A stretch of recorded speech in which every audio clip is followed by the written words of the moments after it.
Note புத்தகம் தயாரிப்பு. Note புத்தகத்தின் தேவை என்ன என்பதை பற்றி சொல்லி தெரிய வேண்டியதில்லை. பள்ளி, கல்லூரிகள், அலுவலகங்கள், வீடுகள் என எல்லா இடங்களிலும் இதற்கான தேவை இருந்து கொண்டுதான் இருக்கிறது.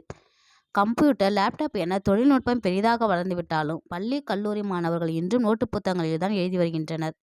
மூலப்பொருள்: நோட்டு புத்தகம் தயாரிக்க தேவைப்படும் பேப்பரானது சுருள் வடிவிலும் பெரிய ஷீட் வடிவிலும் கிடைக்கிறது. தயாரிப்பு முறை: நோட்டு புத்தகங்கள் 2 வகையாக தயாரிக்கப்படுகிறது. 40-90 பக்கம் கொண்ட நோட்டு புத்தகம் ஒரு வகை, 192-400 வரையிலான பக்கங்களை கொண்ட நோட்டு புத்தகம் மற்றொரு வகை. இந்த 2 வகையை பொறுத்து தயாரிப்பு வேலைகள் மாறும். ரூலிங் மிஷின்: எந்த மெஷினில் பேப்பரை வைத்து நமது தேவைக்கேற்ப நோட்டு புத்தகத்தில் வரிகளை போட பயன்படுகிறது. இந்த மிஷின் முதலில் மார்ஜின் லைனும் பின்னர் தேவையான வரிகளையும் போடுகிறது. இந்த வேலை செய்ய 2 ஆட்கள் தேவைப்படுகிறார்கள். இப்படி வரிகளுடன் அச்சாகி வரும் பேப்பர்கள் எண்ணப்பட்டு தனியாக வைக்கப்படும். அன்ரூல்டு நோட்புக்கை மட்டும் தயாரிப்பவர்களுக்கு இந்த மிஷின் தேவையிருக்காது.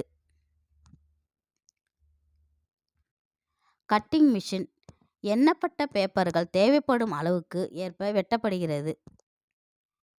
சின்ன நோட்டு, பெரிய நோட்டு என்று தேவைப்படும் அளவுகளில் வெட்டி கொள்ளலாம்.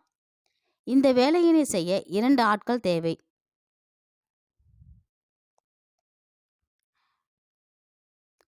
பின்னிங் மிஷின்: வெட்டப்பட்ட பக்கங்கள் பின்னிங் மிஷின் மூலம் பின்னடிக்கப்படுகிறது.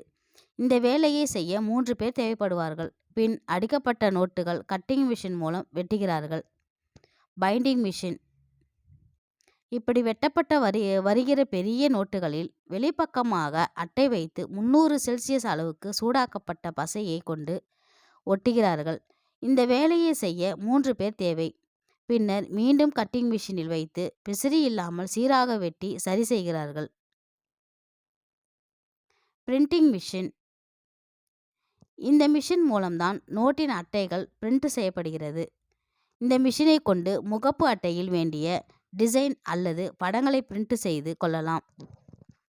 இந்த மிஷினை புத்தகங்களை அச்சடிக்கவும் வேறு பல பிரிண்டிங் வேலை செய்யவும் பயன்படுத்தி கொள்ளலாம்.